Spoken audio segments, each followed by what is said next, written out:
In the last presentation, we defined the joints and muscles of the horse's back and scapula. In this presentation, we will explore the available area on a horse's back for a comfortable saddle fit.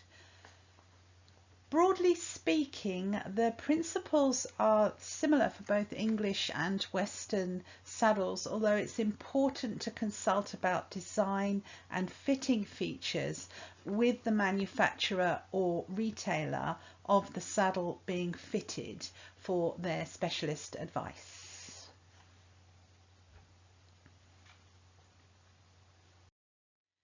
Saddle fitting for the horse and rider is an involved process which I have divided into 5 phases. We can expect half of all ridden sport horses to carry an undetected by their riders postural weakness in the form of compensatory gait or lameness, as found by Dr. Sue Dyson and her team at the Animal Health Trust in Newmarket in the UK.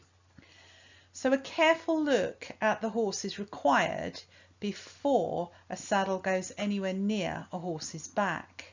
And the first phase is about determining if the horse is the best it can be for carrying a rider, or in essence determining when not to fit a saddle. This phase includes history, conditioning level, quality of posture, gait, and muscle tone, balance and condition. Evaluating the available area for saddle fitting on the horse's back, or where to place the saddle for a comfort fit. That's what we'll be looking at in this presentation. Then selecting a suitable saddle for an individual horse, where saddle design and construction is considered.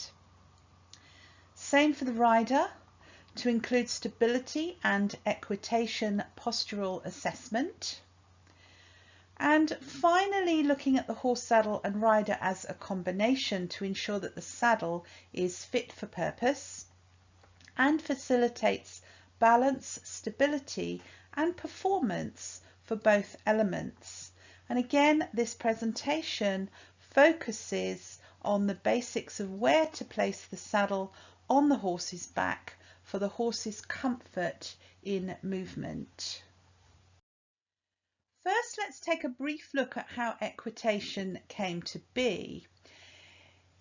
In terms of the evolution of man, horse riding is a relatively new activity. In ancient times, horses were typically used for hunting, transport and war.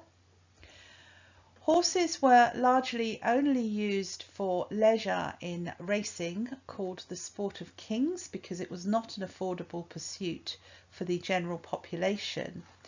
And it's only been within the past 100 years that a proliferation of equestrian leisure and sporting activities began, and much of that derived from utilitarian horse-related military and hunting activities.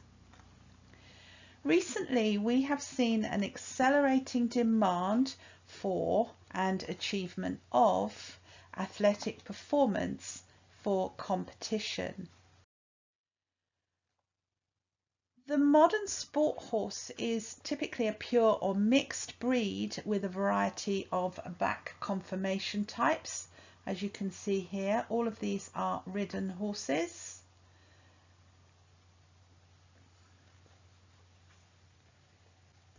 There is a recent trend towards a greater number of breed types put to ridden work that would never have been solely in ridden work in the past. Greater variation in condition, fitness and skill level of horse and rider combinations. We have greater knowledge about back contour changes during exercise and not just seasonally, and that makes saddle fitting challenging. And although there has been some long-term selective breeding for ridden work, the original function of the horse's back remains the same, i.e. support for the weighty contents of the vegan gut that is biomechanically sensitive to load placed above it, given that there's lots of load placed below it already. And the modern sport horse has been bred for movement to meet the immense demands of skilled, competitive, precision work, both ridden and driven, in an ever-widening range of activities. Less athletic breeds are expected to compete in disciplines that they have not been bred for, and many riders seek the quick fix competition ideal. Pure breeds are being mixed, and we're now seeing random and varied back conformation, resulting in more and more variety in saddle innovation. Worryingly, the available fit area has become increasingly insufficient as horses are bred for their movement. And worse still, there is an air of riders believing that their right to ride supersedes the horse's legitimate right to be ridden athletically. So there are many fitting challenges for saddle fitters. More challenges for the modern sport horse too, as modern riders tend to be heavier and less fit than their ancestors, yet saddles are constructed for average weight riders. There is very little for the plus rider available. As a result of all these factors, the equine back is now prone to a variety of conformational mechanical weaknesses and restrictions. They are increasingly less fit for purpose, and a wide range of clinical equine back conditions is currently observed, but we'll explore those in the muscle and posture conditioning module. But just for a moment, just have a look at this image of overriding dorsal spinous processes or kissing spines, where the bones are touching in the top line of the horse underneath the saddle, and that is painful.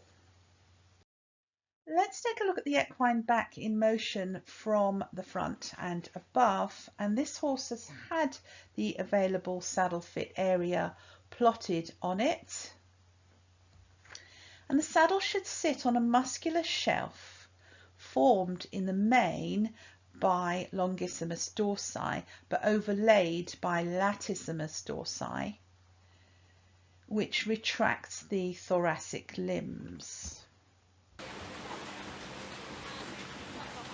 We can clearly see just how much movement the limbs create for the back as it simultaneously flexes dorsally upwards and laterally in rotational movement, and this is before it is fully warmed up to its full range of motion, ready to resist the forces of gravity at speed and with a rider seated there.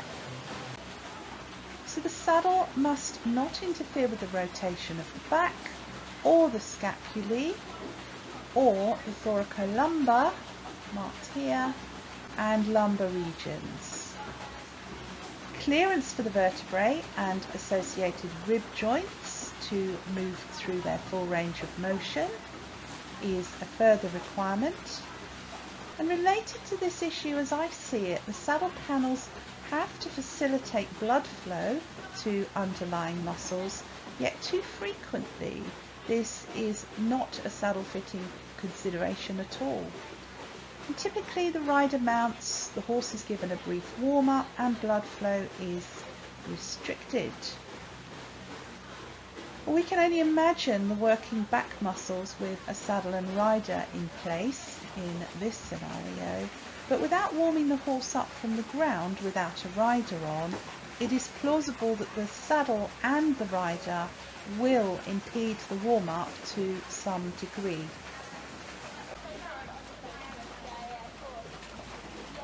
see this horse has had a little more time on the treadmill, as you see the muscles contracting and relaxing.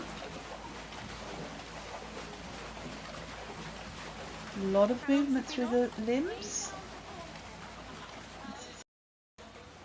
And you can see the muscular shelf that the saddle has to sit on whilst avoiding or accommodating the rotating scapulae.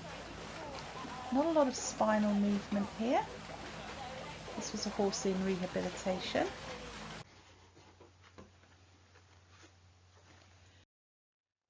So let's look at what exactly the horse needs from a saddle. And whereas the rider requires safety and stability from a saddle, the horse requires a precision fit to buffer compressive, potentially restrictive rider saddle surface load combination directed onto its back. It can balance remarkably well without a rider, so any saddle and rider combination should at least be in balance to make it easier for the horse to carry them. Saddle interference results in alteration of gait and a greater rapid cascade towards a physically and psychologically damaging performance syndrome. Optimal horse comfort equals greater rider stability and security and comfort. So the saddle has to be placed in a position which is functionally the least detrimental to the horse's movement, and that will aid the rider greatly. Let's take a look at how the back is typically plotted for saddle placement. The tree points must accommodate rotating scapular cartilage for unimpeded stride length and landing from a jump.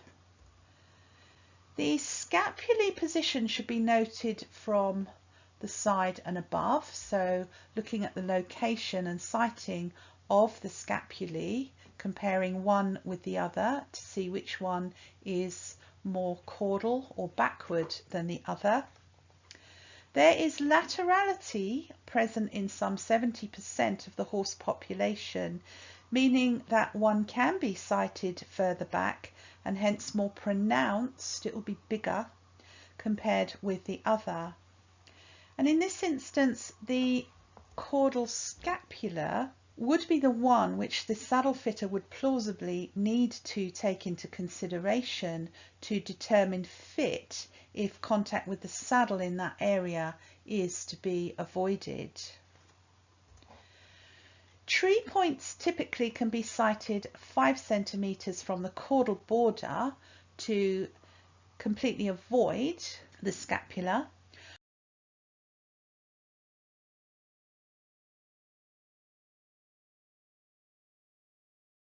Or adjacent to it to allow the scapula to pass under, depending on design. But special consideration should be given to jumping and dressage horses, although race horses could plausibly also benefit from comfortable scapulae protraction. The tree points could interfere with the limbs that make ground contact when landing over a jump. So in this instance, you can see that the saddle would have slipped forward, and perhaps the tree points in close proximity here, if not contacting the tissue above the scapular cartilage. To test for this, extend each of the horse's front limbs and locate and mark the scapular border.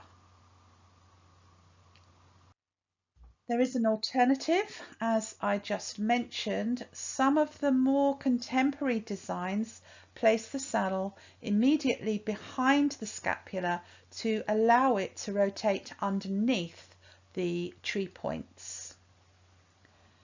And this involves taking a template of the widest point of the scapula with the limb on the ground, then selecting a tree width that lies parallel to the widest part of the scapula. This one is not. They should be parallel. And this type of design tends to have long tree points to distribute weight evenly, and it's also flared at the front with rounded tree points angled more caudally or backward to ensure good clearance of the tree points as the scapulae rotate under them. A comparison can be made by making a scapular template with a flexible curve and placing it against the tree points, and this is useful for assessing both methods when the saddle is to hand, to check how the tree point contour compares with the soft tissue contour underneath. Again, it must be parallel to ensure that pressure from tree points is even along the scapulae. Next, the bite region, marked here. Stallions instinctively utilize this reflex point to restrict the movement of the mare during the breeding process, and predators may contact this area to slow and bring down their prey. The saddle panels must therefore allow complete clearance of the soft tissue of the cranial wither region, as advocated by saddle manufacturer and fitter Jochen Schlesser. So all this must be clear. You can see there's good clearance here with this saddle. It doesn't sit almost on top of the dorsal spinous processes. There is clearance. Panel contact should not be made in this region so as to avoid reflexively slowing the horse's gait in response to pressure there. So any tightness up here can almost immobilize the horse compared with without a saddle. The panel should begin several centimeters below the line of the cranial wither region. The next area to plot is the thoracolumbar region, which requires freedom to function, and loading of the rider across that region is to be avoided. The load of the saddle and rider sits on the horse's rib cage and not beyond the last rib. It requires careful palpation to locate, and the last rib joint lies ventrally to the cranial, so it lies below the midline of the corresponding vertebra, and the rib bone curves caudally towards the back, as we can see here. But the rib joint is not palpable in horses with a condition score above 0, so for most horses has to be estimated. I've made a more detailed film about this, so I'll only cover how to locate this region in this presentation. So do refer to the more detailed film, and that's called Locating the Thoracolumbar Region. Here's how it's located. The caudal hand, or the one closest to the horse's tail, traces the line of the curve of the last rib towards the dorsal spinous processes, or DSPs. Continue the line as it angles over the longissimus dorsi muscle towards the DSPs, so keep going up with the curve.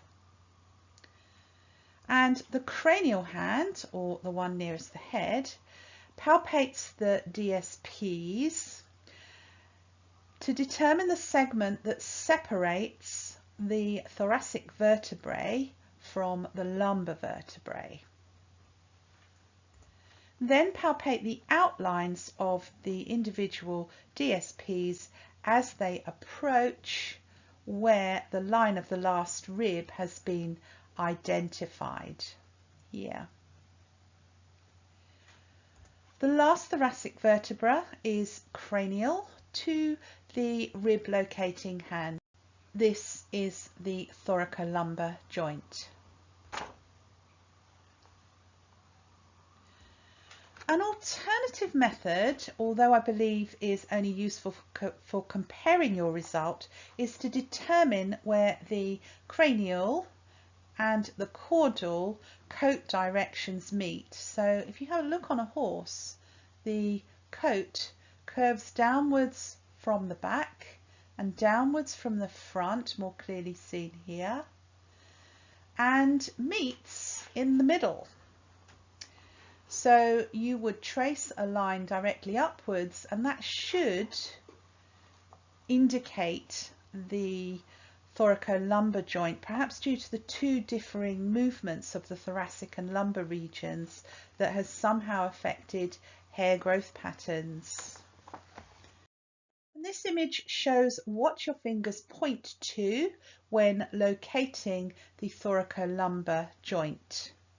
The soft tissue vertebral segment between the last rib and the first lumbar vertebra with its transverse processes. So you will find yourself in this region at the thoracolumbar joint. Here is a short film to show you how to locate the thoracolumbar region. So first you locate the edge of the longissimus dorsi muscle, where you can feel the ribs emerge from under it here. Find the last rib by getting firmly behind it if the horse does not object. Then move the hand along the curve and your other hand palpates the bumps of the dorsal spinous processes. And there is the soft tissue segment between the last thoracic vertebra and the first lumbar vertebra, denoting the thoracolumbar joint. But I would recommend that you have a vet check that you're competent in locating this region before you can confirm it. The next requirement is that the panels must load only onto muscle sited underneath the tree and the rider's seat to allow complete clearance of the joints of the vertebral bodies and the rib joints. This is so that the panels allow complete freedom of those joints. The gullet channel here must not make contact with the spine, and this picture shows a good wide channel of a full-size adult saddle, but the vertebrae that I have placed there are those from a child's pony.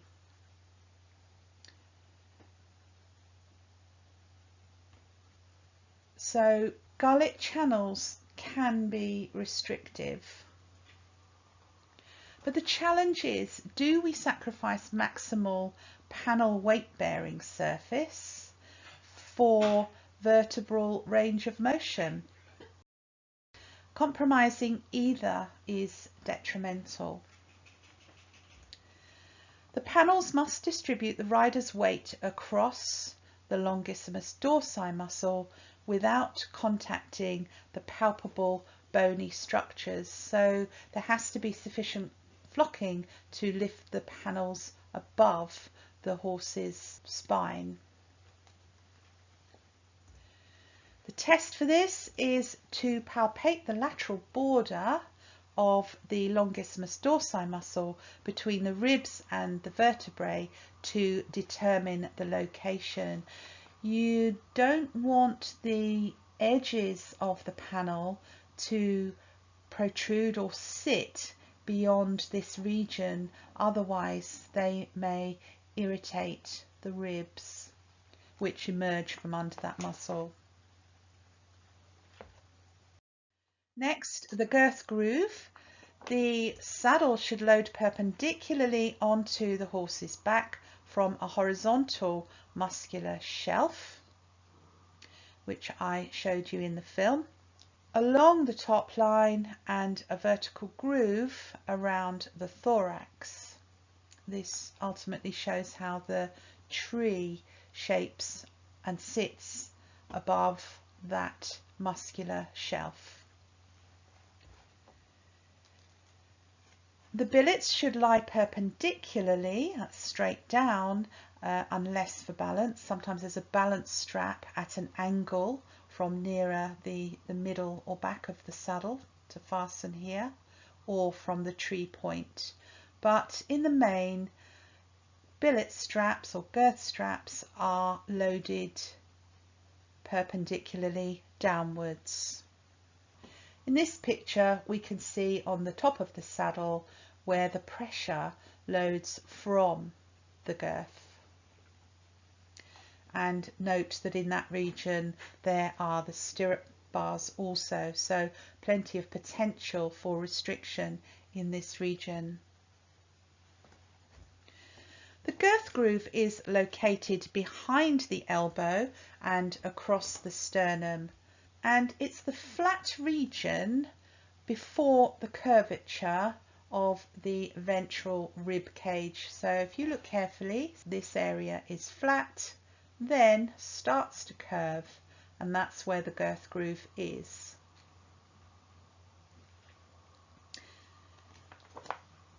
The girth buckles should fasten either against the sweat flap or between latissimus dorsi here and the pectoralis muscles, so as not to cause irritation there. So this is the zone marked in green, so either here or here, that's where the buckles should lie.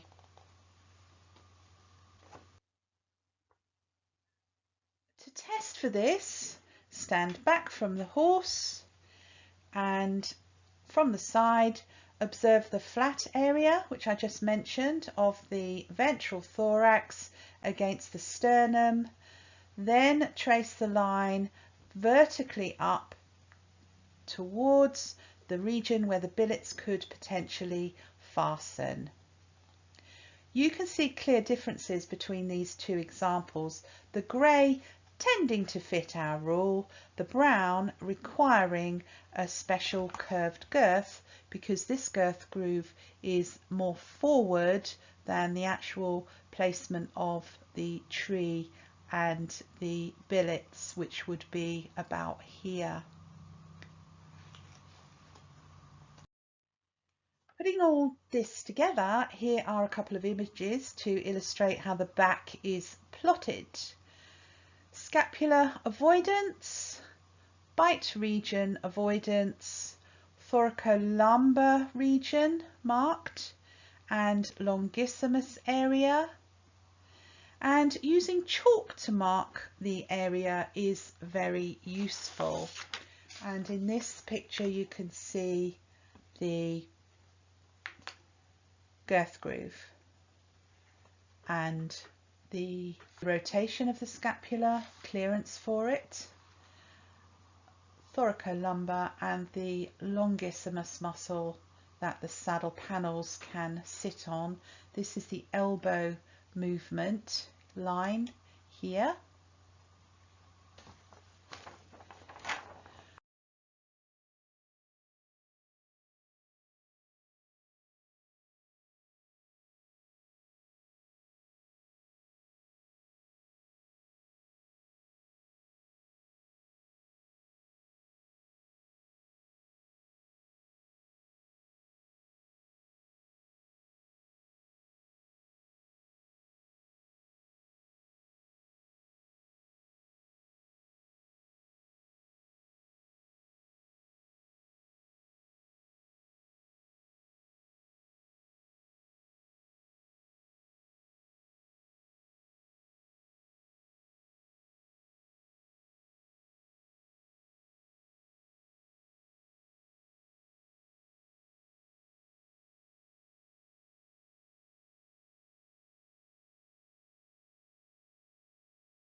Plotting the horse's back is just one aspect of saddle fitting. There are many more tests to carry out to determine saddle suitability for the individual horse and rider combination, but I'll go through these in a future presentation after applied biomechanics and elements of muscle conditioning have been covered.